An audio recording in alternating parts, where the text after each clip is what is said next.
Ya, yo le dije, mire, yo siento que perdimos. Sí, bueno, como algo el gobierno actual sí, no, por eso digo. Pero no significa que no tenemos posibilidades de enfrentar la delincuencia y reducirla, pastor. Porque yo veo que la otra batalla, tenemos aquí 3 frentes de los más difíciles que cualquier candidato va a enfrentar.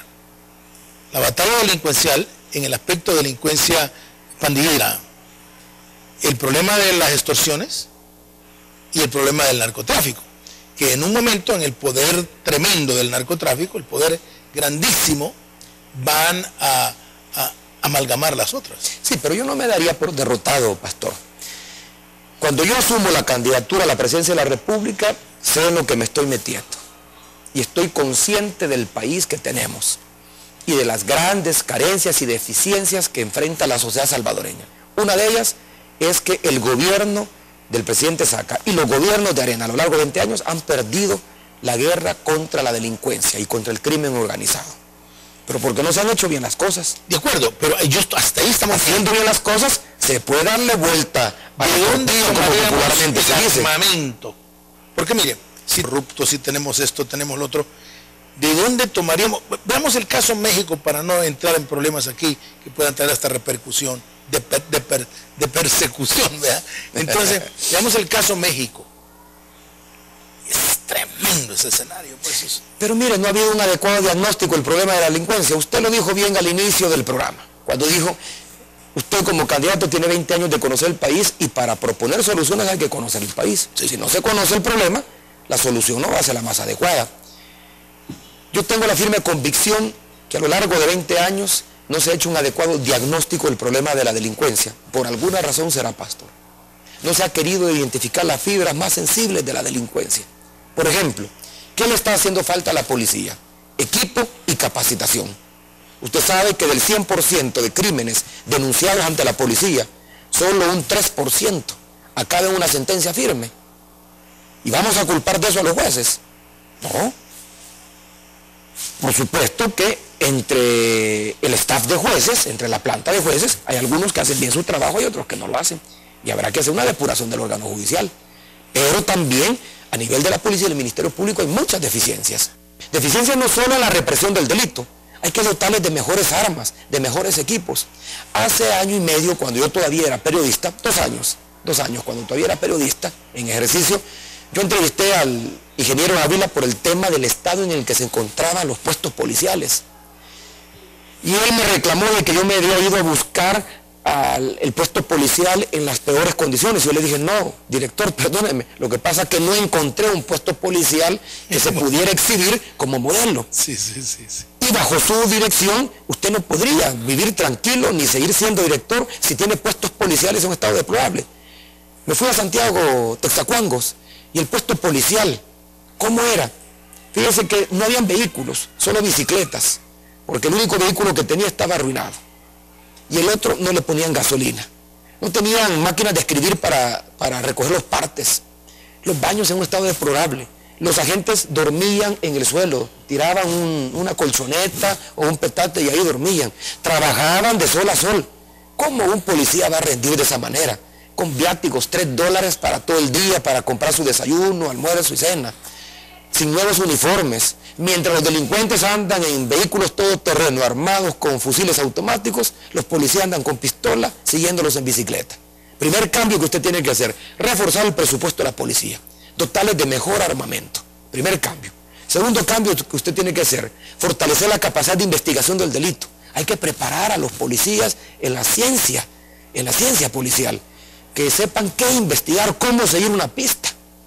Miren lo que ha pasado con el asesinato de los parlamentarios guatemaltecos, salvadoreños en Guatemala. ¿Cuánto ha transcurrido ya desde que se cometió el crimen y todavía no se ha podido llegar a la autoría intelectual? Ahí le están echando la culpa al diputado Silva. Yo no sé usted, pero a mí me cuesta creer que él pueda estar detrás de eso. A mí también. Pero en todo caso, hay una nota que apareció en Guatemala y que la recogió una cadena importante, Televisa, donde cuestiona la participación del ingeniero Ávila en las investigaciones. Usted sabe que cuando él fue a interrogar a los 4 agentes que asesinaron a los policías y que después a ellos los mataron, el ingeniero Ávila iba armado con una pistola 9 milímetros y así interrogó Así interrogó a los agentes incriminados, violando la ley de Guatemala. Eso es prohibido. Eso está prohibido.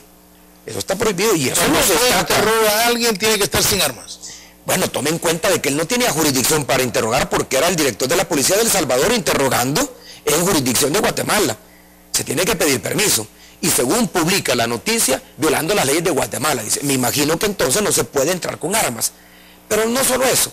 Yo recuerdo que cuando yo cuando lo entrevisté sobre el tema, le pregunté por las bitácoras, por las llamadas que un periódico de Guatemala decía que habían hecho los asesinos a personajes de alto vuelo de aquí de El Salvador. Él me negó, él me dijo, yo tuve acceso a las bitácoras y ahí no aparecía ninguna llamada de guatemalteco a salvadoreño ni de salvadoreño a guatemalteco. A las 2 semanas, el fiscal de ese entonces, que estaba acreditado, vino a investigar a aquellos que habían recibido llamadas porque efectivamente en la bitácora aparecían llamadas. Yo no sé cuál es su papel, pero según la noticia van a investigar si él obstaculizó las investigaciones. La policía no está preparada para investigar. Le pongo este ejemplo porque si la cabeza no sabe investigar, si la cabeza no colabora en las investigaciones, los crímenes no se aclaran. Y si no se aclaran los crímenes, el clima de impunidad estimula al delincuente a que puede delinquir porque de todas maneras sabe que no lo van a agarrar y si lo agarran, las pruebas que se van a aportar no van a ser lo suficientemente contundentes como para que siga en la cárcel. Entonces, ahí hay un primer cambio que hay que hacer. Más armamento, más equipo, mejor preparación, mejor sueldo a los agentes policiales. Tiene que ciudadanizar la policía, tiene que descuartelarla. Eso quedó en los acuerdos de paz. Los agentes de la policía tienen que cumplir, como usted y yo, un horario normal, dormir en sus casas, con sus hijos y todo, levantarse en la mañana, desayunar con su esposa, e ir y presentarse a trabajar hasta las horas en que el servicio les obliga a trabajar y luego regresar a su casa. Así la gente que ve a la par lo ve y lo saluda, le tiene confianza, pero no, ahí están acuartelados. La mayoría de los agentes están acuartelados. Ese es un cambio que usted tiene que introducir, pero hay un cambio importante que yo no sé por qué estos gobiernos no han querido hacerlo. La prevención. Usted habló de eso. La prevención es fundamental. Y la prevención significa invertir en educación, sobre todo a nivel de los jóvenes. Y eso supone incrementar considerablemente el presupuesto público, las asignaciones presupuestarias a educación. A los jóvenes usted tiene que darles oportunidades, y esa ha sido su experiencia. ¿Cómo ha logrado usted, pastor, cómo ha logrado usted reincorporar a jóvenes pandilleros, a sus familias y a la vida productiva? Bueno, les ha llevado la palabra del Señor, pero les ha dado oportunidades, los ha puesto a trabajar. ¿Qué tal si nosotros ya como gobierno hacemos una alianza con usted y con el resto de iglesias y le llevamos la palabra a estos jóvenes? Que estos jóvenes se conduzcan por el buen camino. ¿Qué tal si lo hacemos? Vamos a recuperar a muchos jóvenes que andan buscando figuras emblemáticas a las cuales seguir, pero no las tienen en sus casas porque sus familias son expulsoras.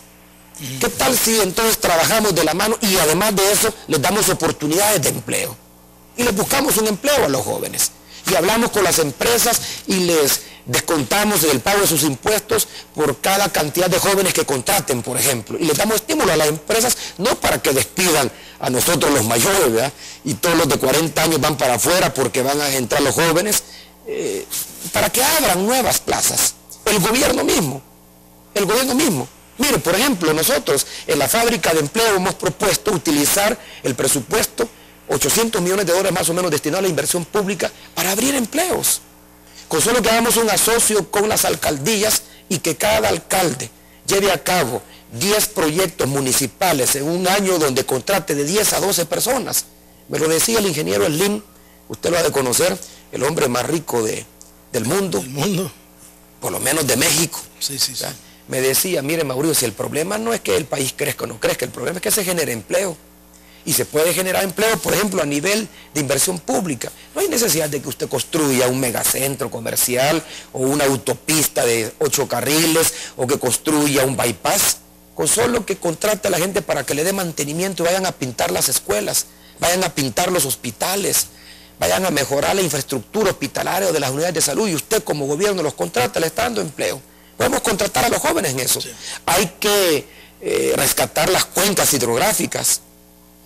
Podemos meter a jóvenes a trabajar en el rescate de las cuencas hidrográficas, en proyectos de reforestación.